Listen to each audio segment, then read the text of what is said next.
Hello, everyone. Welcome to the Center for Fiction. Oh my goodness, it's so much fun to see so many faces in the middle of the day.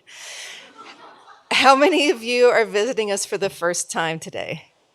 Oh, well, it's so great to see you, and I hope that you sign up for our mailing list and learn more about what we do here. We're the only literary nonprofit that focuses on the creation and enjoyment of fiction, and we also love to celebrate literature and translation.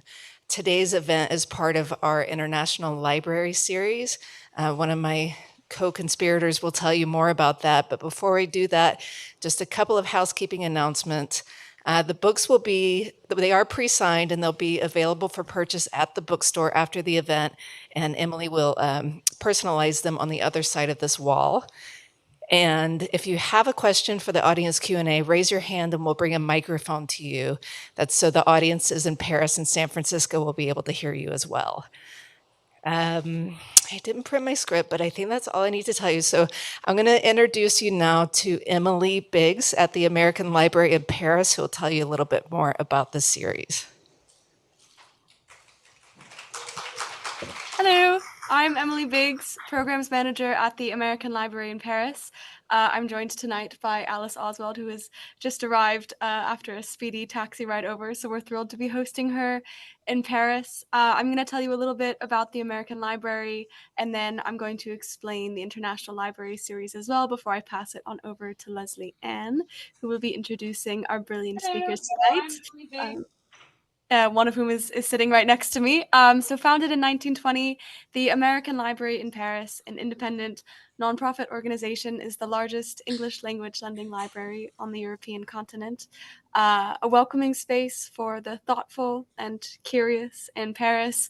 We have been the intellectual home to figures such as Hemingway, Stein, Wharton, and continue to be a living cultural center today devoted to lifelong learning.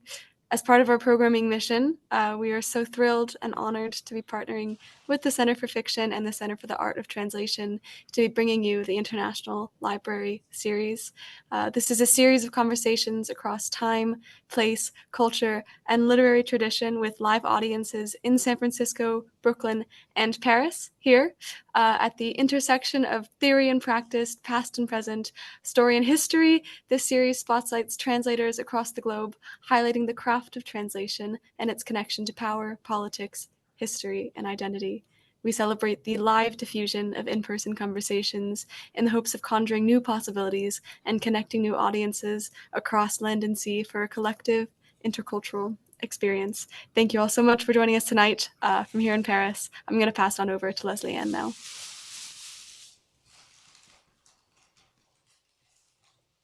Hello, I'm joining here from San Francisco. Thank you, Emily, and the American Library in Paris. Thank you, Melanie, and the Center for Fiction.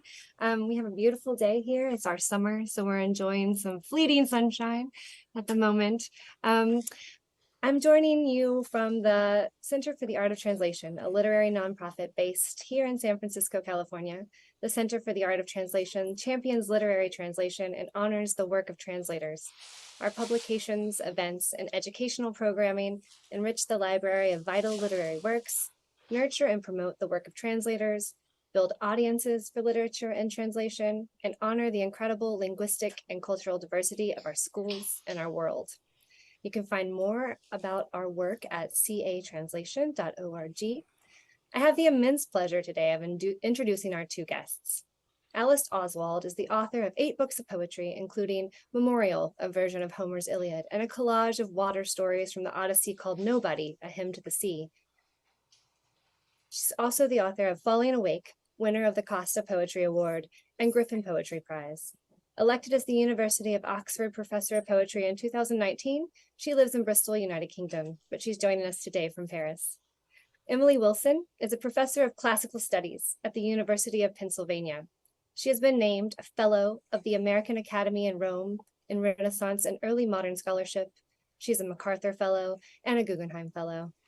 In addition to Homer's Iliad and Odyssey, she has also published translations of Sophocles, Euripides, and Seneca. Without further ado, Emily and Alice. Thank you.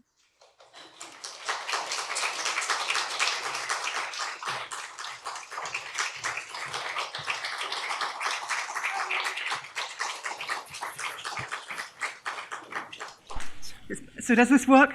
I just switched my mic on. Does it work? Should I start by reading? Because we weren't sure what time you would come, Alice, I was going to do a longish reading from book 9 because you've asked for book 9. Is that okay? All right, good. Okay, I'm going to do that to start with. So for people who haven't read the Iliad recently, it's about the entangling of rage and grief, and it focuses on the wrath of Achilles against his fellow Greek commander Agamemnon over an enslaved woman, and also over the disrespect that Agamemnon shows to Achilles in the council meeting at the start of the poem by taking a woman away from him. Achilles knows for a fact, for certainty, unlike other warriors in the war, that he will die if he stays at Troy. So the stakes are very high. If he's trading his honor for his life, it's not worth it if he doesn't even get the honor. It's a very bad deal. So Achilles prays to his sea goddess mother Thetis to restore his honor with the help of Zeus by ensuring that while he sits out of the battle, there's a massacre on the Greek side. We sort of know that in the long-term trajectory, Troy will fall, the Greeks will win. But the Iliad is telling the Trojan War stories from a very paradoxical angle by focusing on Greek loss as much as Trojan loss. So the passage that Alice asked for us to start off with is from book 9, which is called the Embassy Book, in which a trio of fellow Greeks come to Achilles to beg him to return to battle because the Greeks are doing so terribly badly in his absence. Agamemnon promises to give the woman back, to give a whole bunch of other women as well, a bunch of gifts, but all these things that he'll give back.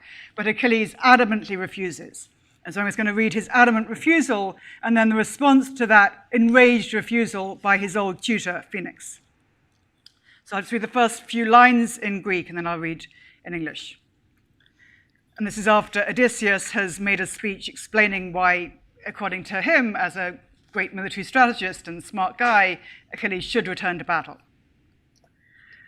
Tonda pamebomenos prosefer podasoukus Achilles. Diogenes la etiade, polume can Odysseus. Kremen de ton muthon la perlega us apo epein. He per de prone o tekai hus tetalesmenon estai. Hus me moi trusdete paremenoi allot in allos. Exros garmoi kenos homus aida opulasin. Hos cateron men cuse en ifresin allo de epe. Swift-footed Lord Achilles answered him, Son of Laertes, favorite of Zeus, scheming Odysseus, I must speak out emphatically and unreservedly. I must tell you exactly how I feel and what the future holds for us, or else the three of you will keep on sitting there and take turns chittering and clucking at me. I hate, like Hades' gates, the man who hides one thought inside his heart and says another. So I will tell you what I think is best. I do not think the son of Atreus or any of the Greeks can change my mind, because I got no thanks for all my labors, constantly battling the enemy. A man who fights the hardest in the war gets just the same as one who stays behind. Cowards and heroes have the same reward. Do everything or nothing. Death still comes. I have endured great pain. I risked my life over and over in this endless war, but I got nothing for it. As a bird brings little mouthfuls for her fledgling chicks whenever she gets food and starves herself, so I kept watch for many sleepless nights and fought my way through many bloody days, struggling with men to rob them of their women. Near fertile Troy, I looted and destroyed 12 towns by ship, 11 more on foot. From every one of them I seized a hoard of marvelous treasure, and I brought it all back here and gave it all to Agamemnon, the son of Atreus. He stayed behind, beside his quick ships, taking everything. Sorry, I was going to skip a little bit. Go tell him my whole answer. Let him hear it in public, so the other Greeks will also get angry with him, just in case he tries to trick another one of us in future. He always dresses in his shamelessness. He would not dare come look me in the eyes, that dog. I will not join his plans or actions. He did me wrong. He cheated me. Enough! Let him not trick me with his words again. Begone with him. Wise Zeus erased his wits. I hate that man's gifts, and I do not have even a scintilla of respect for him. Not even if he gave 10 times as much, or 20 times the wealth he now possesses, and even if he got yet more from somewhere, the treasure that accrues to Orchomenus, or all the riches of Egyptian Thebes, whose houses hold the richest stores, the city of 7 gates, from each of which march forth 20 armed warriors with chariots. Not even if his gifts to me could match the grains of dust and sand, not even then would Agamemnon ever sway my heart. To me, no wealth is worth a person's life. Not even all the treasure that they say the thriving town of Troy once held inside in former days of peace before we came. Nor all the riches held in rocky Delphi behind the doorstone of the archer god, Phoebus Apollo. You can raid fine cattle or well-fed sheep, and you can trade to get tripods and horses with bright golden manes. But human life does not come back again after it passes through the fence of teeth. No trade or raiding can recover it. My silver-footed goddess mother, Thetis, says that there are 2 ways my death may come. If I stay here and fight, besieging Troy, my chance of ever going home is lost, but I shall have a name that lasts forever. Or if I go home to my own dear country, I lose my glory, but I gain long life. Death cannot run so fast to overtake me. I would advise the rest of you as well to sail back home. You will not take Troy. Far-seeing Zeus has stretched his hand across it. At this, they all kept quiet, flabbergasted by the intensity of his refusal. But finally, the old horse driver, Phoenix, burst into tears because he was so frightened about the danger to the fleet. He said, "Noble Achilles, if your mind is set on home, and you have no desire at all to save the ships from devastating fire, because your heart is overwhelmed by rage, how could I let you leave me here alone, sweet child? Your father Peleus, the horseman, made me go with you on the day he sent you to Agamemnon from your home in Thea, when you were very young, still innocent of war and councils where men win acclaim.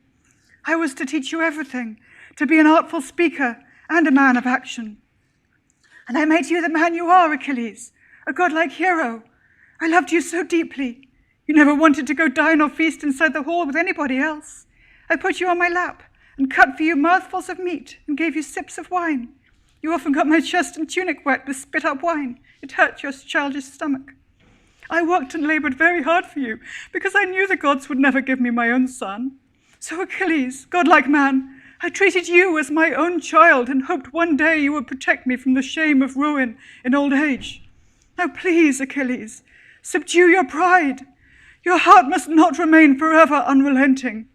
Even gods can change, although they are superior in capability and strength and glory. When humans overstep or fail somehow, they pray forgiveness, and so turn aside the anger of the gods with sacrifices and fervent invocations and libations and fat to make burnt offerings for them. Prayers of atonement are in truth the daughters of mighty Zeus. With downcast eyes, all wrinkled, with careful steps, they limp behind delusion. Delusion has great strength and sturdy feet, and runs out far ahead of all of them, and sprints across the world, and trips up humans.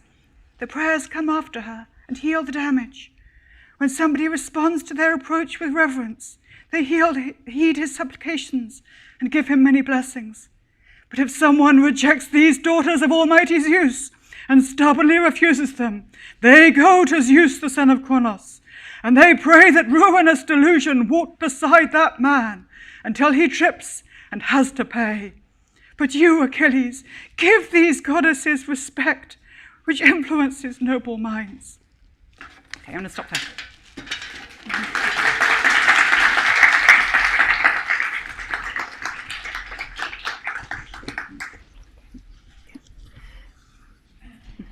Thank you so much, Emily. Am I audible? Yes. Brilliant. Okay. Thank you for that wonderful reading. And I just want to start by just praising the scale and clarity of what you've achieved in this translation, and particularly because I know what it's like to try to work when you have children. And I would just like to say that I think it's a true commitment that you've shown to my favorite poet, and I thank you for that.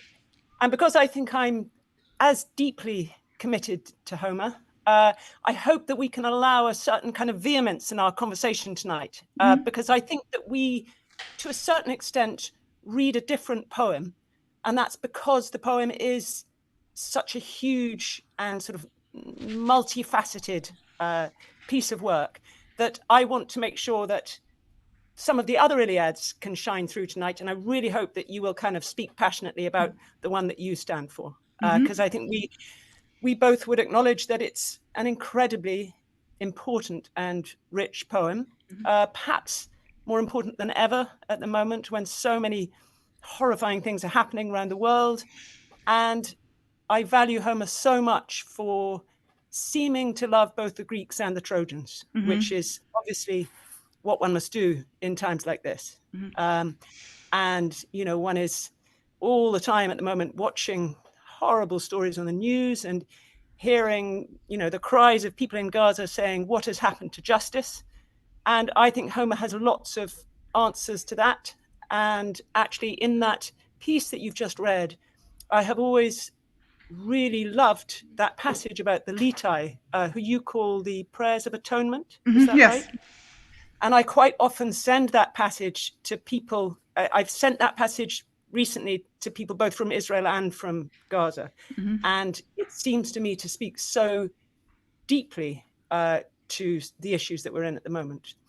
So I just wanted to kind of start with that and home in on some of your sort of choices of words, perhaps starting even with the way you refer to it in the introduction as an allegory.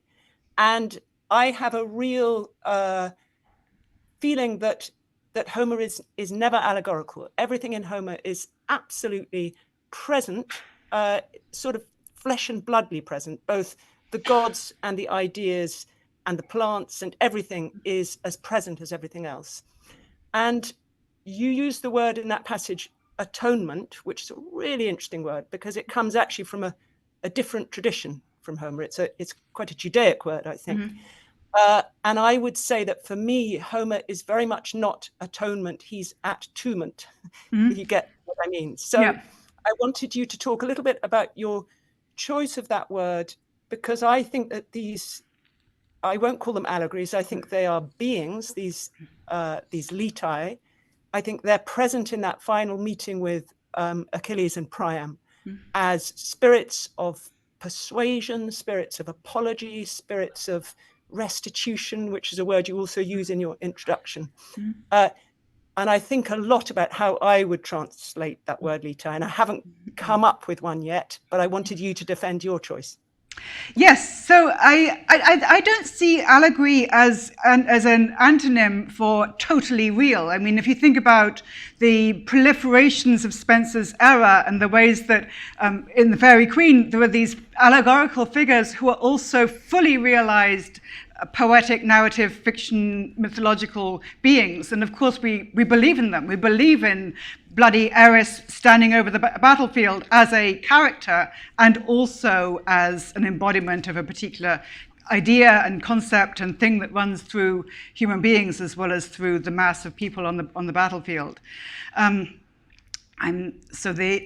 I used atonement partly because I wanted to be clear, as I think it is in the Greek, that there's a difference between different kinds of prayer. So gunomai, where you supplicate somebody and touch their knees and their chin, it's a relationship between people or beings of different levels of power, where you supplicate somebody who's far more in a position of far greater power than yourself, and you have to abase yourself to do that kind of prayer. Whereas a liter is not that kind of prayer. It doesn't necessarily mean you're lesser to start with. It's a kind of prayer that's about something has gone terribly wrong and we're going to try and fix it. It's the same verb that's used at the start of the poem when the priest, Chryses, comes to beg for the restitution of his daughter. And I think that there's a sort of clue in that verbal choice that the relationship of Chryses to the Greek leaders is not as much subordinated as Agamemnon totally deludedly believes it is, because of course he has Apollo on his side. So I wanted to sort of get at the ways that this is a very special kind of prayer, which is not the same as other kinds of prayer that we've encountered in the poem.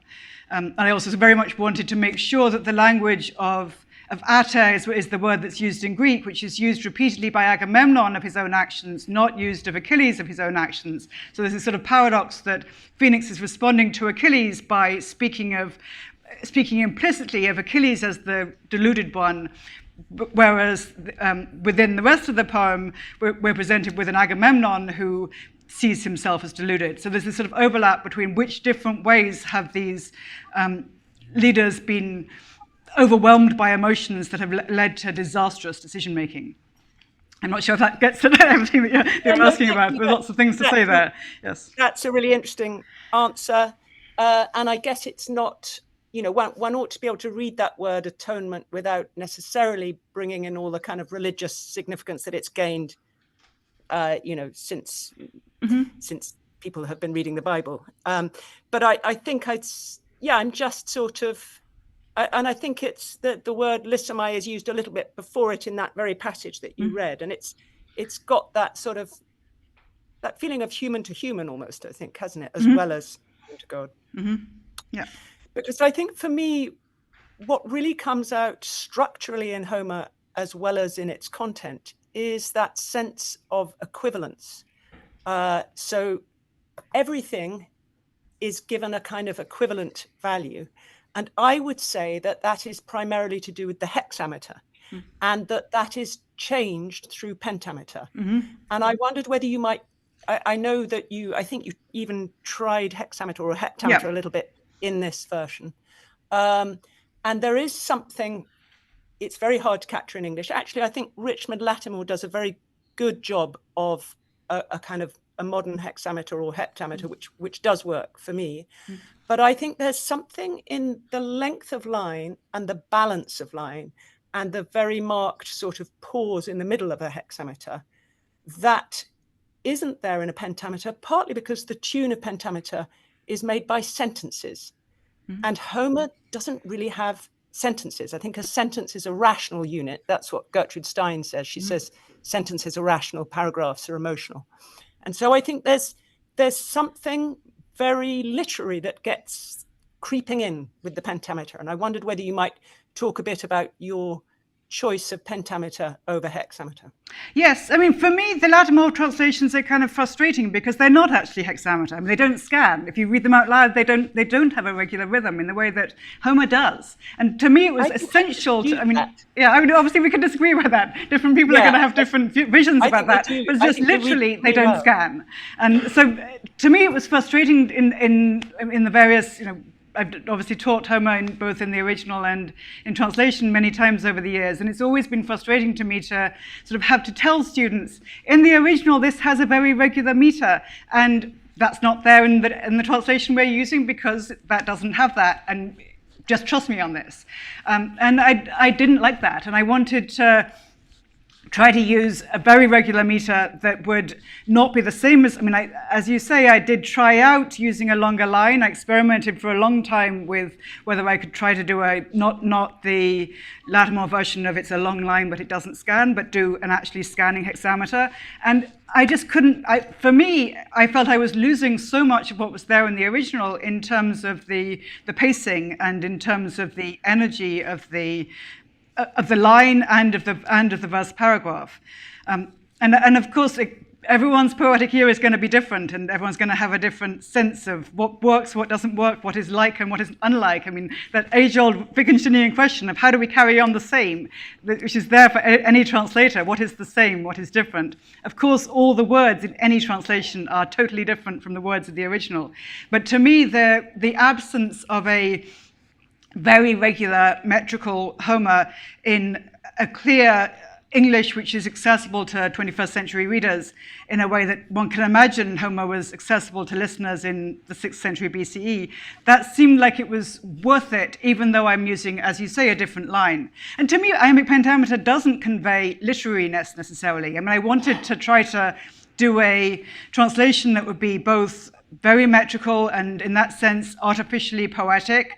And of course, I do other sort of moves that make it clear this is poetic artifice. I don't use contractions. I use a whole lot of words that are not everyday speech kinds of words. And I'm sort of constantly paying attention to sound. But I also felt that, I'm forgetting where I'm going with this. I just felt that there was a sort of energy in the original that I wanted to get through in the English. And I felt that that was not necessarily going to come about by using a longer line or by doing yet another free verse translation. Shakespeare is not designed to be read. I mean, many of us read Shakespeare all the time, but those are oral texts and dramatic texts as much as literary texts. I mean, Milton also was an oral poet insofar as he was blind and dictating Paradise Lost to his poor amanuenses coming to listen to him as he was milked of the verses that he composed overnight. So to me, blank verse doesn't connote this is totally written for the page. It connotes this is composed for the ear and the mouth. I mean, obviously it depends what other stylistic choices are being made. But to me, that wasn't a stumbling block for using pentameter. Yeah, no, good answer. And I think there is a distinction between oral meaning out loud and oral meaning that you actually metaphysically inhabit a universe which is not by. But to me, this is very important because actually, if one were to try to focus in on, I really like what the Serbian poet Vasko Popper says about translation. He says the task is to translate the effect of the poem, not the poem. Mm-hmm. And I know there are lots of different theories of translation, but I really like that. And I like the idea that the effect of reading or hearing a poem that actually has come out of a metaphysically different universe, which mm-hmm. is what I get from Homer, is completely shattering. You know, it isn't like reading Milton, who inhabited a literate universe. It isn't even like Shakespeare, who was writing out loud plays, but who was, you know, a reader, a student of Latin, all kinds of things. It is metaphysically different not to know how to read and write. Mm-hmm. And although you claim in the introduction that it's very much a composed in writing poem, I think what's deeply rewarding about it is that it is drawing on centuries of unwritten down poetry. And that's why it has a completely strange 4-dimensional, 5-dimensional, 6-dimensional feel to it, because it doesn't have that kind of filter of the page or the papyrus. Mm-hmm. And that's something that I don't know how one reproduces it in a literate culture, but it's a mighty challenge that I think one has to try and grope towards. I completely agree. I mean, the question of how do you get the reader or the listener to the strange in Homer is obviously a very, very difficult one.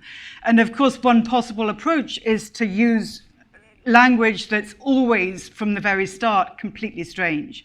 And I mean, to me, that's both already been done quite a lot by translations that do replicate more of the word order than I do. And less focus on meter and sound and characterization and feelings, and more focus on let's do something like the strange in English, but not necessarily strange in the original syntax of Homer. And to me, that obviously replicates something. It's one kind of same. But it also seems to me that it gets in the way of all kinds of other sorts of strangeness, whereby if we have a kind of clarity about what exactly is Achilles saying, what exactly does he feel, then you can get the reader, I hope, to a place of a deeper understanding of he has feelings that are on some level completely relatable. We've all been furious and wanted to kill everyone. I mean, at least I have, at least many times. And I don't have the goddess on my side to help me, which is in many ways fortunate. But that also, at the same time, we can have these moments of, whoa, it's not nearly as familiar as I thought. And that if you can understand how it feels to be Achilles, then you can also understand there are so many things that are weird about being Achilles, or about being in the world of this poem. It's about how characters inhabit their bodies, how exactly does an emotion take over someone, how does anger suffuse the body of Achilles, where is the seat of consciousness in the Homeric person. All of those things are really weird, even beyond this is a world where animal sacrifice is the normal way to to deal with any kind of trouble, or where gods are going to be very explicitly walking among us, which, of course, is also strange from a modern perspective. So, I mean, to me, there's this whole question of how do you convey both the recognizableness, the comprehensibleness, and the strangeness. And of course, there are many possible ways to balance those things out and try to get the reader or listener to some place where you can understand both. I mean, I would definitely agree that it is fundamentally the most human poem that I know, and that's a really important quality of it. But I think because poetry it's not a piecemeal art. Whatever it is expressing in its form is what it's expressing in its content. So you can't do kind of one and not the other. And I love that description Aristotle gives of Homer's language being in rows. I think it's such a brilliant picture, not only of his language, but of his metaphysics. And I think seeing things in rows, because actually in Homer, although there is some enjambment, mostly his thoughts are happening line by line by line by line by line. And that gives a really particular structure to the imagination, which I think can't be, it's no good describing it as strange. You have to make it the same kind of structural strangeness. I think that's what I'm really saying, it's that rows, which I think you get in Herodotus as well. And it's to do with not reading the length of a slow sentence on a page, but taking in impression after impression after impression through a memory which is alive and living the poem, rather than a sort of, a store of books and dictionaries. I think that's a really, really different place to be. Mm-hmm. Yeah, I agree with that. I mean, obviously there is enjambment in Homer, and there is also, you're always conscious of these particular units which are sometimes taking up part of the line rather than the whole line. I mean, swift-footed Lord Achilles over and over and over again, and it's always going to take up a particular position in the line. Yeah, I mean, it's difficult to convey those things in a different language and within a whole different literary poetic set of tools. Yeah. I suppose it's the challenge I've devoted my life to. So I can't let it go in any way. Yeah, me too. And I also feel that it offers. It doesn't only. I think I want Homer not just to come up to the present, but to come up to the future. Mm-hmm. Because I believe that in order to enter the future, you have to be able to think critically about the present, and therefore to actually be aware of a different way of seeing. And I think that's what is so important to me about Homer, is that he actually is seeing things differently. So it's that ability to jump into another imagination that I'm watching the time and guessing that probably audience questions are coming up quite soon. So I just wanted to, shall I ask one more question, which is really just a kind of a light-hearted question, that now that you've done the Odyssey and the Iliad, it would be so wonderful to have a modern epic that's your own. And I wondered whether there are any subjects that you feel would meet the challenge of epic in the contemporary world. And when I use that word epic, I vehemently don't mean it in the kind of dry and dusty sense that I think it's normally used. And I'm sure you would agree with me that if epic means what Homer wrote, it doesn't mean what Virgil and Milton and Spenser and all kinds of other poets have written. It means something utterly alive, but on a quite extraordinary and polyphonic scale. So I wonder whether you're tempted to turn your fine-honed skills now to making a modern epic. I have no immediate plans to write a modern epic, but it's an enticing idea. I mean, I'm planning to do some prose retellings of the myths that are in the background in the Homeric poems, because of course one of the many extraordinary things about the Iliad is how much it leaves out, and how intense it is in its focus on a tiny and on some level tangential element of the whole cycle of stories about these mythical times. So that's what I'm immediately going to do next, and I'll see. Maybe one day I'll figure out what the modern epic should be. I mean, obviously, you're also engaged in that process of how to do modern epics. Do you have a kind of a shorthand definition of epic, which I think needs redefining because I think it's accumulated an awful lot of dusty meanings. Do you have a good definition of it?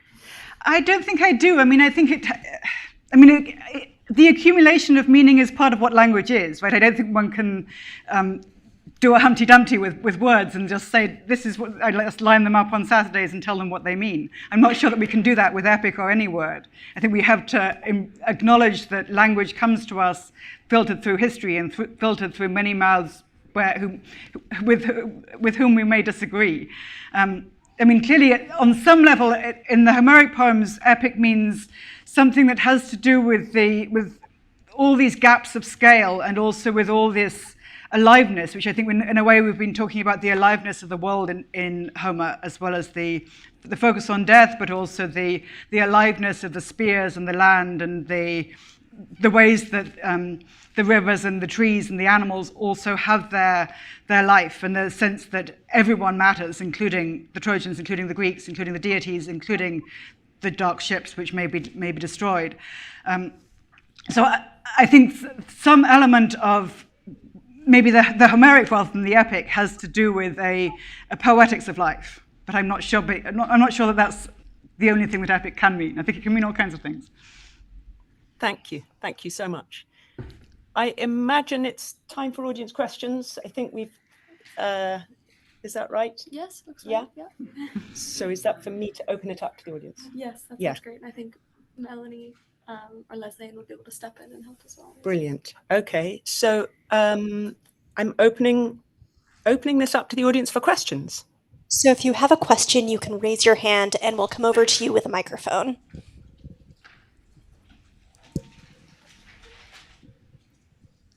Hi there. Hi. So my question is here in the first stanza in this this translation here. You rendered it in such a way that feels so natural and idiomatic to me in English, unlike sort of the previous translations. You were talking about Latin, where I was like, yes, I also feel like it doesn't scan to me. But you did this in the Odyssey too, when you translated that first line, "Tell me about a complicated man." So what is your process for really seeing through sort of the trippier words in the Greek, like you talked about the polytropos in the Odyssey introduction, and sort of rendering and finding that not exact English translation, but something that's close enough to work within the constraints of what you intend to say and the sound and the meter of the poem? So I'm not sure if this is primarily a question about process or a question about first lines. Maybe it's a bit of both.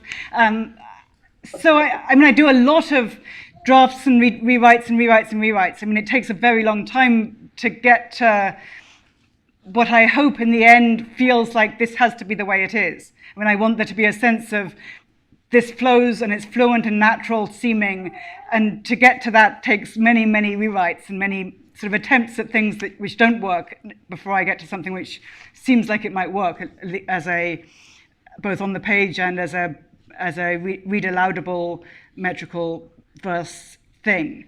I mean, in the case of I feel like everyone's probably bored of talking about polytropos. I can talk about that if people really want to.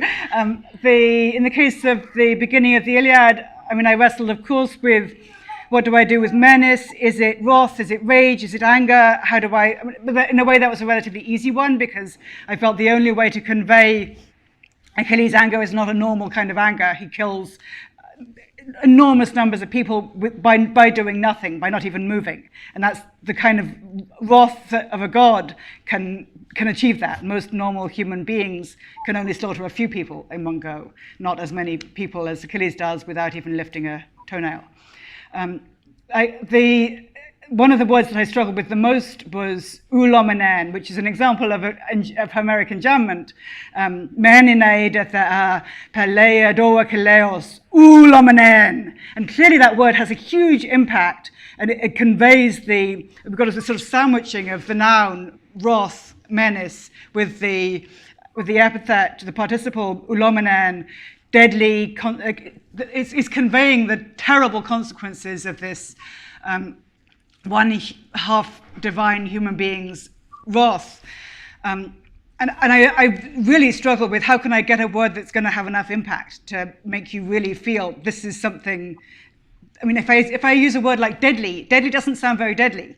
And so I sort of played around with how can it be destructive, but even that, destructive also sounds like understatement, and it has to be not understatement. It has to be clear that this is pulling out all the stops. So I ended up with cataclysmic, which I think sort of conveys, in a way, a natural scale of natural disaster as much as human disaster, which I actually think kind of works, even if it's not fully there in Oulomenos.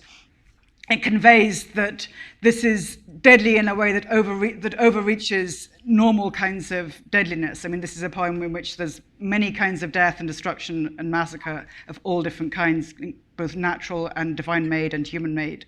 And I wanted to sort of convey just in the first few lines that this is intense, and it's going to be scary.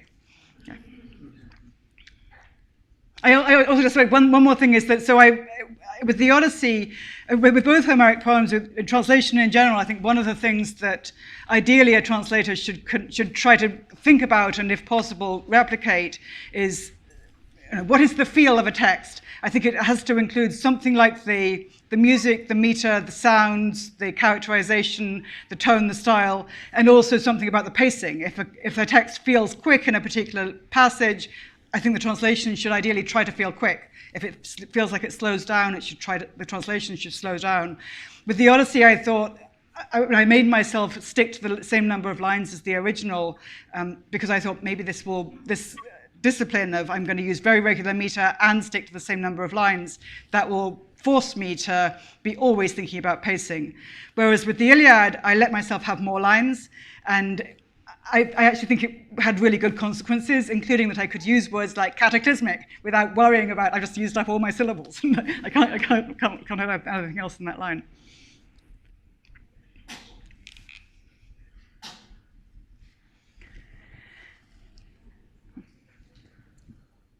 Someone in the front as well. Hi, thanks for coming. You talked just now and also at the beginning about some of the more salient and memorable portions of the Iliad, but I'm wondering what your thinking was approaching the parts that many people often skip over, the catalog of ships, a lot of the repetition and the epithets when characters are introduced the same way over and over and over again. How do you convert something like that is purely a list or purely a convention, literary and readable? Mm-hmm. I love the catalogue of ships. I think it's great, and I think it's very moving. I mean, I think it's. I do think sound and meter really help. I mean, I think if you read a list that doesn't have a rhythm to it, then it can seem like this is just a phone book. Whereas if you read a list that has a rhythm, you can be aware that this is a pattern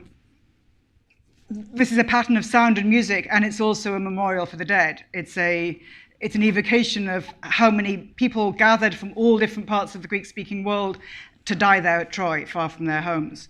And that the sense both of the beauty of names, many of which are made up just for how beautiful they are. I mean, in a way, the translation can be much closer to the original in the catalogue of ships than at any other point in the poem, because it's so close. I'm just trying to fit the names into an iambic rhythm, but beyond that, it's the same names. I love the repetitions in Homer too. I mean, also having more lines meant that I could be more rigid in a way about swift-footed Lord Achilles over and over and over, which I think it reminds you over and over that this is an alien form of poetic storytelling. I mean, a literate poet wouldn't repeat in the ways that this poet does. I mean, of course, Alice's memorial gives us a different way of thinking about the catalogue of ships and about repetition. But I felt that these elements which are strange, I mean, like there were lots of lists, there's a lot of repetition. I felt those strange things are things that a reader can get, and can get into that alien poetic space of this is strange and not what I'm used to, but you can get it. And you can even be moved by the catalogue of ships. It's not boring.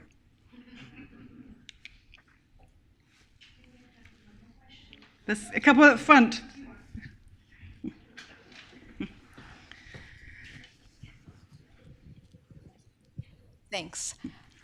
This is not a very highbrow question, but I loved when you here and also on your tweets where you're reading passages and where your voice switches. It was deep for Achilles, and then it was, more pleading and an old person for his teacher. I get this actual visual image in my mind. Of course, it's related to movie stars or something, of who's playing, who's Achilles, who is Odysseus. When you're translating, you've lived with these characters for decades. When you're translating and you're thinking what the ear and the mouth should be, do you have a picture in your mind of all these years of what Achilles looks like and what the other ones look like? And is it good to have that, or do you try to avoid having that? I don't, but I think that's more about, I've read about how some people have more sort of visualize the face of every character when you're reading. Some people really do that when they're reading, and some people do less of that. I don't do that much of that. So I don't have a sense of what is Achilles' face like. But I do have some sense of what should the voice sound like, what should the character sound like. Of course, I had to try to get inside the head of each character, or inside the voice or the mouth of each character. Yeah. Ideally, I also want there to be enough give in the translation that it could be read or performed by multiple different actors or readers. Audra McDonald does the audiobook, and I think she's great. And of course, she has an amazing voice, which is much better than my voice will ever be. And I didn't imagine when I was starting out, this is a speech to be performed by Audra McDonald. But still, it works, yeah.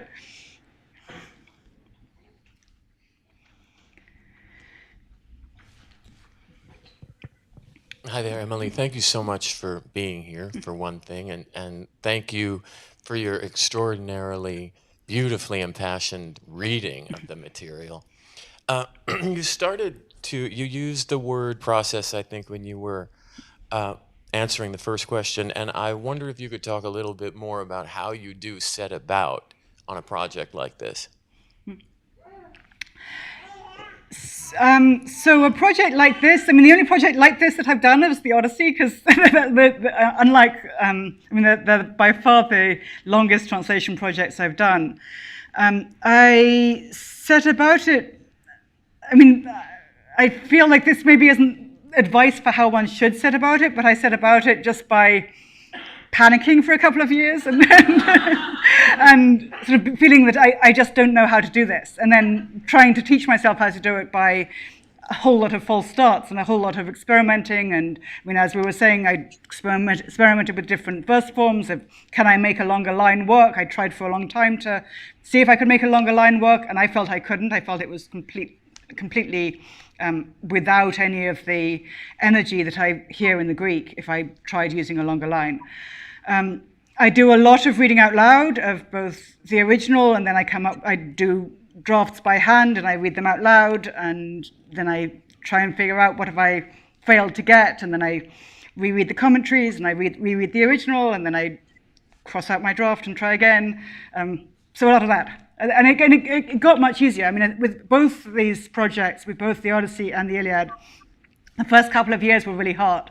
And then towards the end, it sort of felt like the momentum is growing, and I felt I kind of knew how to do it. That I had a sense of what are the voices like, and what kinds of rhythm can I use, what kinds of phrasing can I use that will fit in with both the voice of this particular character and the overall voice of this poem. And we have time for one more question from our in-person audience, and then one from one of our remote audiences.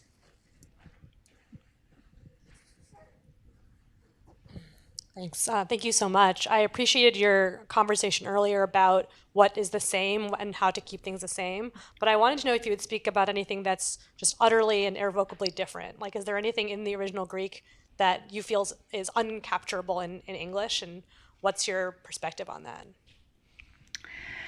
Yeah, in a way, everything, right? Partly just the fact that I've been saying sound really matters. And of course, even though I think sound really, really matters, my translation, I'm trying to make it sound have a sound that I think of as analogous to the original, but it's a totally different sound. I mean, even if I'm aware that there's an alliteration in the original and I'm going to create some alliteration in the English, but it's going to be with different vowel sounds, or it's going to be with a whole different set of syntactical structures. So I think just the fact that every single word is different, that translation is impossible, and that's something which I think one sort of has to acknowledge to start with, and all the way through, that it's impossible. I'm never going to create something that's exactly the same, or even on some level, it's always going to be completely different. And what I can do is wrestle with what can I do within the initial acknowledgement that it will be completely different, and that whatever impact this translation has on readers nowadays, and even whatever impact the Iliad has on even the most fluent reader nowadays, that's the reader of the Greek, that's still a different impact from whatever the impact was of listening to it in the 6th century BCE. Those experiences are very, very different, and yet I do think there's something that can be the same, as well as acknowledging all that difference. Yeah. So as our final question, this is from an audience member in San Francisco. There are so many scenes of anger and wrath, battle and massacre, and grief and lamentation. Can you speak a little bit about the difference between the languages of wrath, the language of war, and the language of grief in the Iliad? Yes, that's a great question. I feel like it's hard to sum it all up. I mean, in a way, the passage that I read, there are many long speech kinds of passages in the Iliad, but of course, very often we move quite fast between rage expressed in speech and rage expressed in action, with the bronze piercing the human body in all the many ways that bronze can pierce flesh. The language of grief and lamentation is connected to the language of rage in the way that they are both evoked as potentially all-consuming feelings that can possess the person. I mean, anger can penetrate the body and be sweeter than honey, but then it fills up your chest like smoke. Grief also can wrap around the person. There are all these vivid metaphors which present, we were talking earlier about the ways that the litae, the prayers, are real beings, even if their name is prayer. And similarly, anger and grief are real beings which seem to have their own agency in a certain way. They can possess a person, and it can be hard to unwrap yourself from either grief or rage once they've either wrapped around you or penetrated like sweet honey into the body. There are distinctions in the Greek between different types of rage. I talked about menis versus kolos, like wrath versus anger or rage. There are also distinctions between the ways that men and women express lamentation and grief. I tried to echo that to some extent by, for instance, using the word weird words like keening for some of the cries of lamentation. And others, the whole language of how do people express their feelings was extremely difficult to translate, because I feel like I used the word screaming as kind of too often from what I would have wanted, but how many words are there in English to express somebody's making a very, very loud noise with their mouth to express an intense emotion? And that's one needs many, many words to convey that in translating the Iliad. There are so many intense emotions being expressed so loudly in many cases. Can we have another round of applause for Alice and Emily?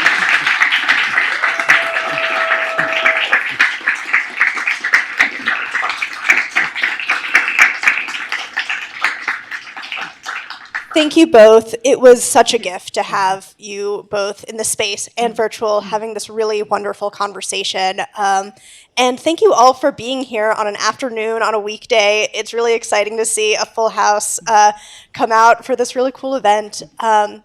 Emily was kind enough to sign books before the event, but she'll also be personalizing books right on the other side of the wall. So if you haven't bought your copy of the Iliad yet, you can go out these back doors and go to the bookstore counter and buy your book, and then just line up right on the other side of the store if you'd like it personalized. Thank you again for being here. Thank you to our partners. We love doing the International Library events. They're really fun and bring audiences from all over the world, which is really exciting. So thank you all for being here, and have a great rest of your day.